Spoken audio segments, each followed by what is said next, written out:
Aslih TV.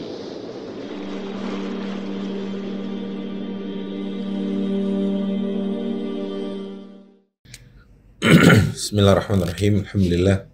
Assalatu wassalamu ala rasulillah wa ala alihi wa sahbihi wa man walah. La hawla wa la quwata illa billah. Rabbi syrah li sadri wa yassir li amri wa hlul 'uqdatam min lisani yafqahu qawli. Subhanaka la ilma lana illa ma 'allamtana innaka antal alimul hakim. Allahumma anfa'na bima 'allamtana wa 'allimna ma yanfa'una wa zidna ilman yanfa'una fid dunya wal akhirah. Allahumma inna na'udzubika min 'ilmin la yanfa' wa min qalbin la yakhsha' wa min nafsin la tashba' wa min da'watin la yustajabu laha amatu. Assalamualaikum warahmatullahi wabarakatuh. Alhamdulillah sahabat aslih, hafizakumullah.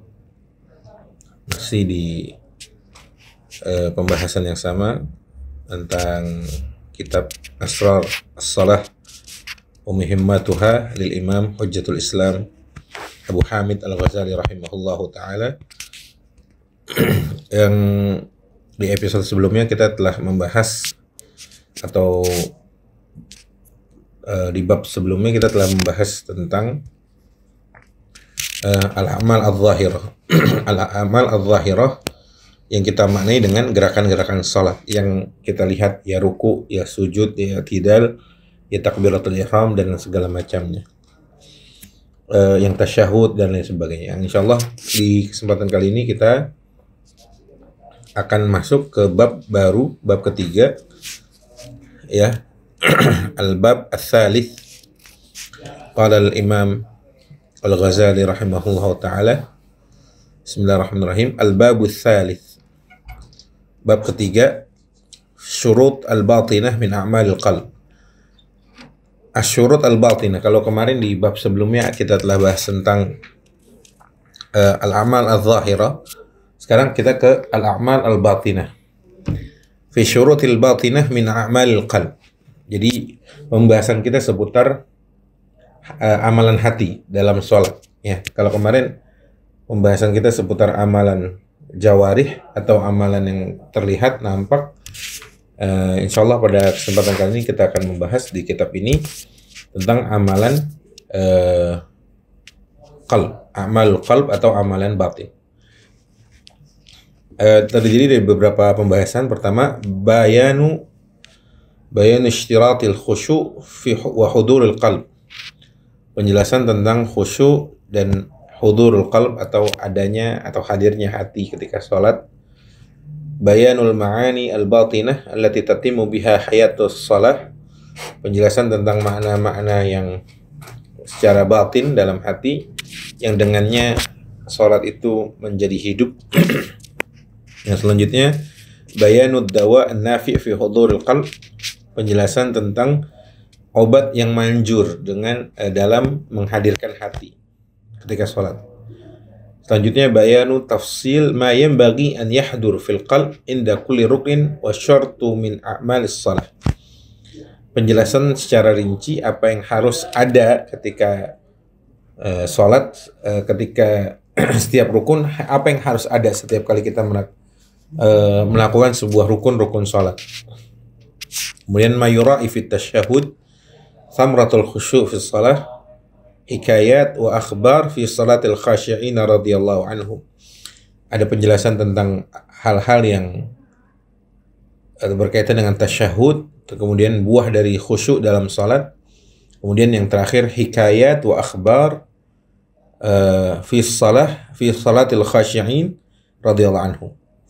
Maaf teman-teman, ini saya agak sariawan, jadi ada beberapa pelafalan yang kurang fasih mungkin ya. Baik. Ya, kita masuk ke pembahasan pertama, bayan ishtiratil khusyu' wa huduril qalb. Tentang pembahasan syarat khusyuk dan hadirnya hati ketika seseorang sholat. Kata beliau, walinadhkur fi hadzal bab irtibatus shalah bil khusyu' wa huduril qalb. Kita akan menyebutkan di bab ini tentang keterkaitan antara sholat dengan khusyuk. Ya, keterkaitan antara sholat dengan khusyuk. Beliau menyampaikan, walinadhkur fi hadzal bab irtibatus salah bil khusyu' wa hudurul qalb. Thumma nadhkurul ma'anil batinah wa hududuha wa asbab ilajiha.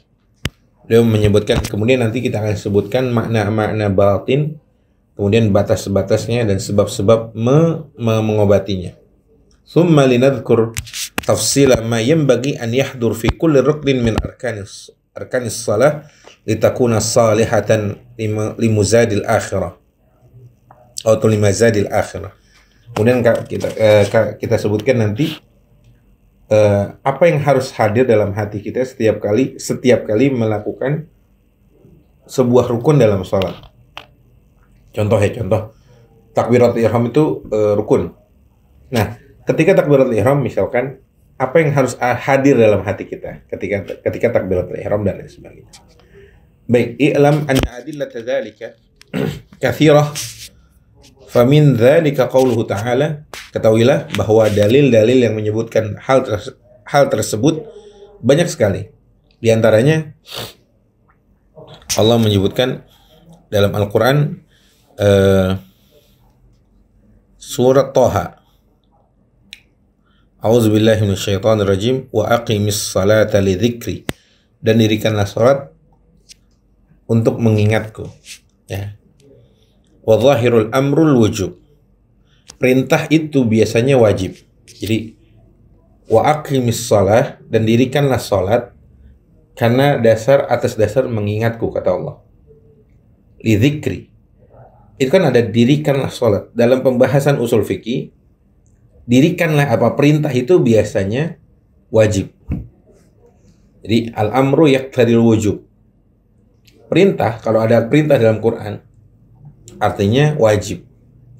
Maka di sini sebenarnya Allah secara isyarat mengatakan kalau sholat itu perintahnya khusyuk. Berarti sholat dengan khusyuk itu perintah, dan perintah itu harus dikerjakan. Berarti wajib.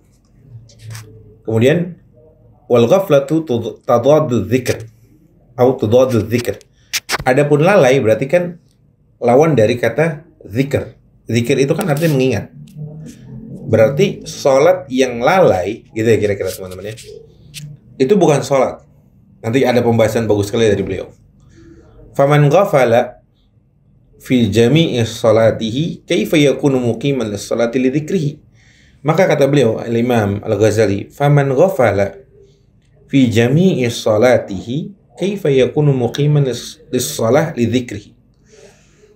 Terus kalau orang yang sepanjang sholatnya atau seluruh sholatnya itu lalai hatinya, gitu lah ya, nggak menghadirkan Allah dalam hatinya, lalai gitu ya, terus gimana dia mau dikatakan sebagai orang yang mendirikan sholat?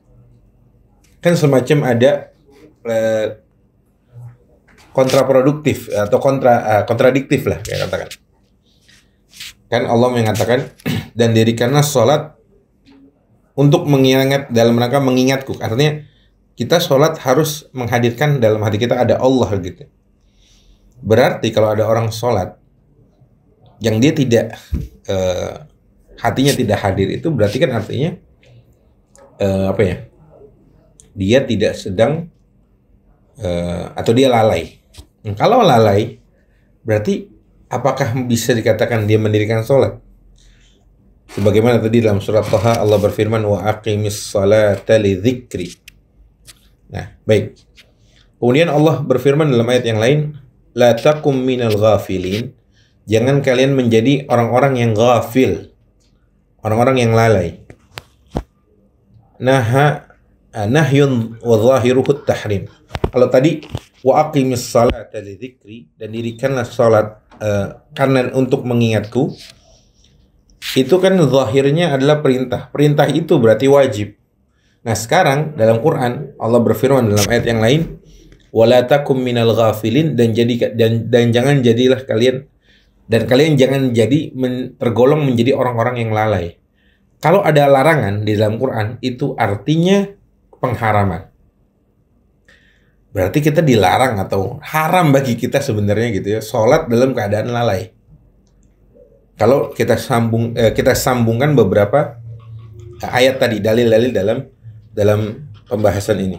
Kemudian wa qauluhu azza wa jal Allah berfirman hatta ta'lamu ma taqulun dalam surat An-Nisa ayat 43. Ini perintah atau ini larangan, ayatnya lengkapnya tentang larangan orang mendekati sholat dalam kondisi mabuk. Allah berfirman, ya ayyuhalladzina amanu la taqrabus sholata wa antum sukara hatta ta'lamu ma taqulun. Jangan kalian dekati sholat sedangkan kalian sedang kondisi mabuk, sampai kamu tahu apa yang kamu ucapkan. Ini bagus sekali teman-teman. Ada salah seorang ulama mengatakan hatta ta'lamu ma taqulun, sampai kamu sadar apa yang kamu katakan. Berarti sebenarnya kita nih orang-orang, meskipun kita, apalagi kita bukan orang Arab, kita diminta untuk tahu apa yang kita baca dalam sholat kita. Karena Allah mengatakan la taqrabus shalah wa antum sukar hatta ta'lamu ma taqulun. Bisa jadi orang yang sholat baca doang kagak tahu artinya, itu kayak orang mabuk. Gitu ya. Maka ini PR lagi buat kita untuk bisa paham apa yang kita baca ketika sholat. Baik.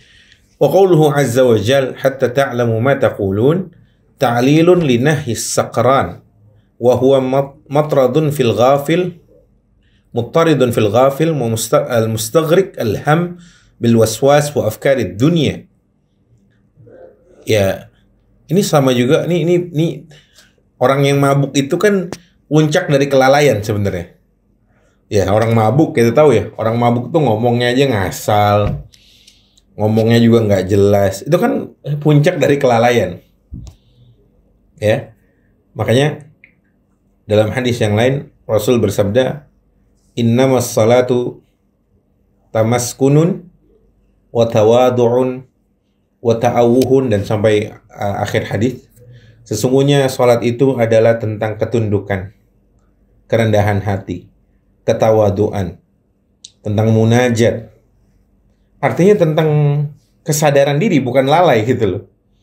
Ya, tentang kesadaran diri, kesadaran hati, bukan dalam kondisi lalai. Makanya dalam ayat yang tadi, kenapa orang yang mabuk itu dilarang mendekati sholat? Karena dia nggak sadar apa yang dia omongin.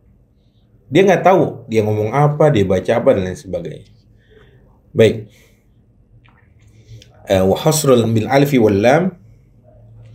Tadi ya, innama sholat tamaskunun wa tawadu'un. Wa kalimatu innama litahqiqi wa tawkid. Wa qad fahima al-fuqaha min qawlihi alaihi salam innama syuf'atu fima lam yaqsim al-hasru wal athbat wal nafi wa qawluhu man lam tanhahu. Ini ada hadis yang lain Rasul bersabda, man lam tanhahu salatuhu 'anil fahsya'i wal munkar lam yazdad minallahi illa bu'dan. Barang siapa yang salatnya tidak mencegahnya dari perbuatan keji dan mungkar, maka ia tidak bertambah kepada Allah, melainkan bertambah jauh.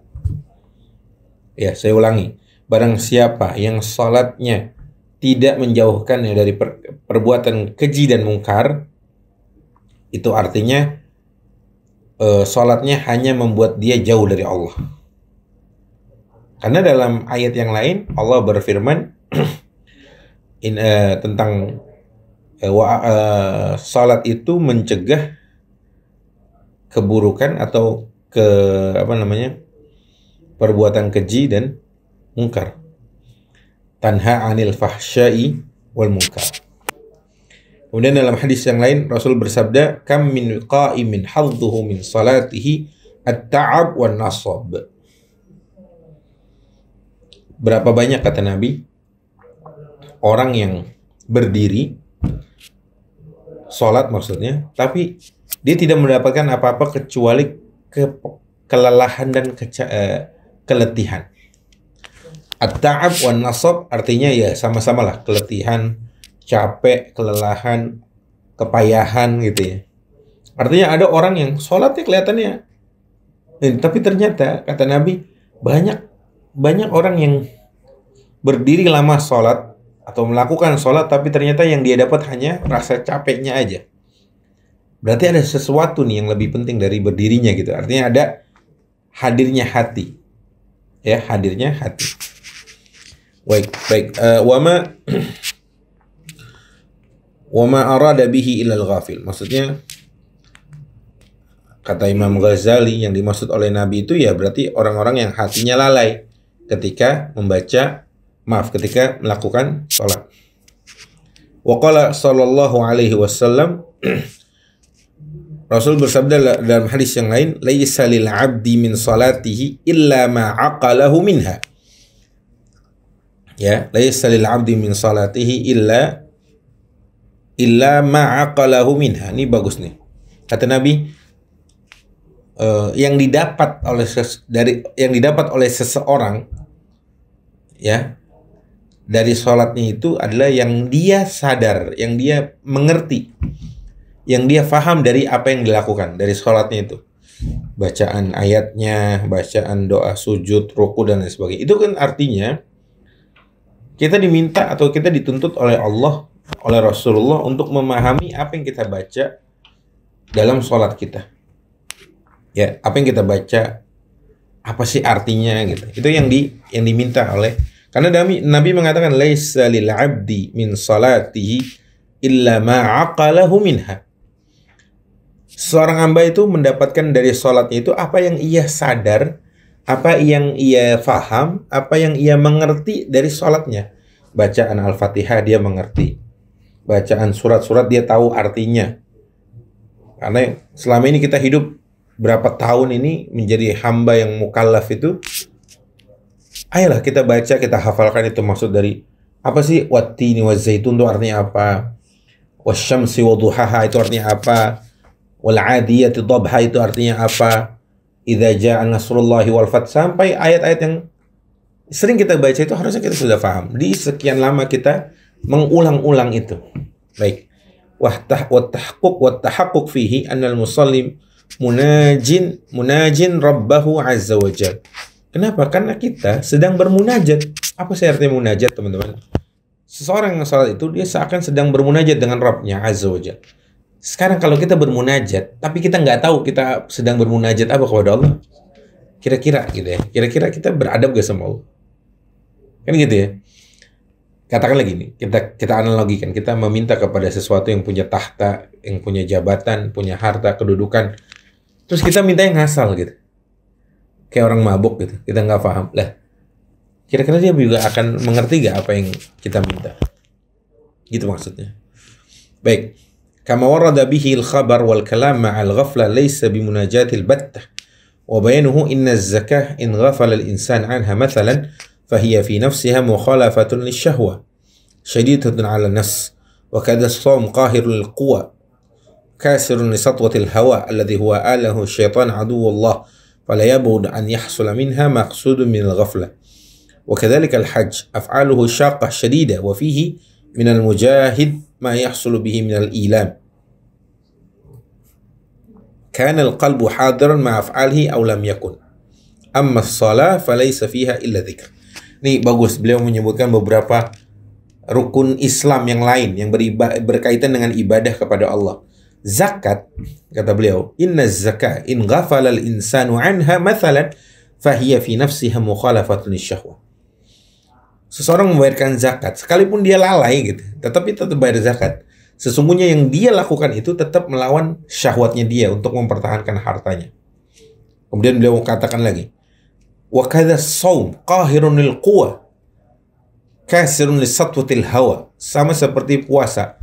Puasa itu sekalipun kita lalai gitu ya, tetap kalau dia melakukan puasa, artinya hatinya nggak hadir di situ, tapi dia tetap menjaga makan, minum, tidak melakukan kemaksiatan gitu ya, hal-hal yang membatalkan yang lain. Sekalipun dia nggak ada hatinya itu nggak dihadirkan, tetap itu melawan syahwat, gitu kan? Melawan, menekan dan lain sebagainya. Begitu pula dengan haji. Haji itu sekalipun amalannya berat sekali, kata Imam Ghazali, wa kadzalikal hajj af'aluhu syaqah syadidah wa fihi minal mujahid ma yahsulu bihi minal ilam kana al-qalbu hadiran ma af'alihi aw lam yakun. Haji sekalipun berat banget kan, Kan belum lama ini saudara-saudara kita kemarin yang melakukan ibadah haji, perjalanan dari Mina ke lempar jamarat itu 7 kilo, 5 kilo dan lain sebagainya. Berat gak? Berat. Sekalipun kalau dia hatinya lalai, tetap terlaksana itu. Yang penting kan syaratnya jelas. Wukuf di Arafah, maaf rukunnya. Wukuf di Arafah dan lain sebagainya itu. Beda sama sholat, kata beliau, kata Al-Ghazali. Adapun sholat, falaysa fiha illa dzikr. Adapun sholat isinya tuh zikir doang. Zikir artinya apa? Zikir artinya mengingat. Mengingat tuh dengan apa? Dengan hati. Sadar apa ini? Semuanya zikir. Sholat itu sujud, ruku dan lain sebagainya.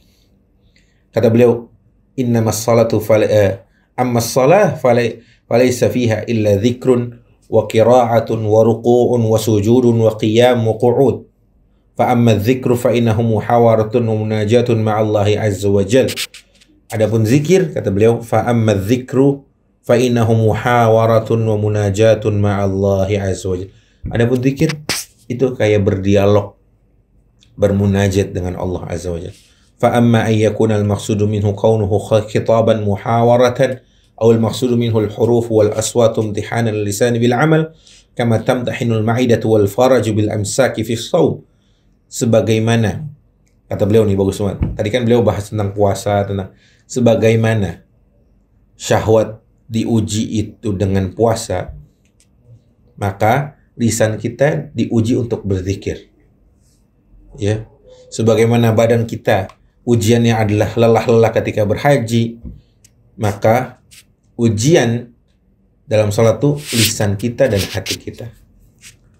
Wala syakka anna hadzal qasam al-qism batil fa innahu tahrikul lisan bil hadzaban ma akhfahu 'ala al-ghafil falaysa fi imtihan min haythu annahu 'amal bal al-maqsud al-huruf min haythu annahu nutq wa la yakunu nutqan illa idza 'araba 'amma fi ad-damir wa la yakunu mu'arraban illa bihuduril qalb. Intinya dari sekian banyak yang beliau paparkan di sini, hudurul qalb, khusyuk, kehadiran hati ketika seseorang melakukan salat adalah keharusan. Fa ayyu su'alin fihi qauluhu ihdinas siratal mustaqim idza kana al-qalbu ghafilan. Terus beliau mengatakan, doa macam apa yang sering kita ucapkan berulang kali itu dalam surat Al-Fatihah, ihdinas siratal mustaqim, tapi dalam kondisi hati kita lalai gitu. Kan sesungguhnya Allah tidak menerima doa hamba yang, kata Nabi, sesungguhnya Allah tidak menerima doa hamba yang lalai. Lah, di dalam surat Al-Fatihah yang kita baca dalam surat itu kan doanya di situ doang, partnya itu. Ihdinas siratal mustaqim. Yang sebelum-sebelumnya, bagian-bagian sebelum itu kan cuma kita pengakuan memuji Allah, mengagungkan Allah. Alhamdulillahirabbil alamin, arrahmanir rahim, maliki yaumiddin, iyyaka na'budu wa iyyaka nasta'in. Baru kita minta ihdinas siratal mustaqim. Maka kata Al-Ghazali, fa ayyu su'alin fihi wa qawluhu ihdinas siratal mustaqim idza kana al-qalbu ghafilan. Permintaan macam apa yang sering kita ulang-ulang itu sedangkan hati kita lalai? Dalam hadis yang lain Rasul mengatakan, sesungguhnya Allah tidak menerima doa seorang hamba dari hamba yang hatinya lalai. Dia mau ngomong apa, atau hatinya kemana? Ya, gitu maksudnya. Baik. Wa idza lam yaqsad qawnuhu tadarruan wa du'a fa ayyu mashaqqatin fi tahrik lisan bihi ma'al ghaflah la siyama 'ala balith hadha hukmul adhkar. Jadi pentingnya ketika bermunajat, berdoa kepada Allah, menghadirkan hati, khususnya salat, karena salat isinya zikir, doa, alfaz, azkar dan lain sebagainya. Ya. Baik, di sini beliau membahas panjang lebar tentang makna makna hudurul qalb. Baik, kita langsung ke sebelum kita akhiri ini ke bagian yang cukup penting yang beliau artikan, wala syakka anna al-maqsud min al-qira' wal adhkar wal hamd wa thana' wa tadarru' wa du'a wal mukhatab huwa Allah azza wa jalla. Dan tidak diragukan lagi bahwa maksud dari bacaan kita, zikir kita, pujian kita, ketundukan kita, ya, doa-doa yang kita baca di salat itu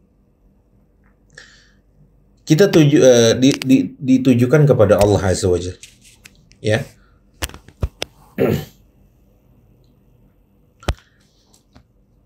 Maka gimana kalau kita bermunajat kemudian hati kita lalai walaupun lisan kita bergerak-gerak? Ya gimana ya, agak sulit nih. Jadi kalau inti dari zikir itu kan memang dua, antara bergeraknya lisan dan hadirnya hati. Makanya dua-duanya ini harus ada. Jangan salah satunya ada, yang satu lagi nggak ada gitu. Fama aba'ada hadha anil maqsud bis salah allati syuri'at li tasqilil qalb wa tajdidi dzikrillahi azza wa jal wa rusukhi 'aqdil imani fi. Maka kata Imam Ghazali, sungguh sangat jauh seseorang yang melakukan sholat tapi hatinya lalai. Sungguh sangat jauh dari dimaksudkan atau maksud dari sholat itu sendiri. Karena sholat di situ ada hudurul qalb. Ya memang nanti insya Allah di pembahasan selanjutnya dan kita lanjutkan nanti di episode selanjutnya tentang kenapa amalan batin itu nggak dihukumi oleh para ulama. Nanti kita lanjutkan di episode yang akan datang. Kira-kira seperti itu. Insya Allah kita cukupkan di sini saja. Walafu minkum wallahu taala alam wa sallallahu ala sayyidina Muhammad wa ala alihi wa sahbihi wasallam. Wassalamualaikum warahmatullahi wabarakatuh.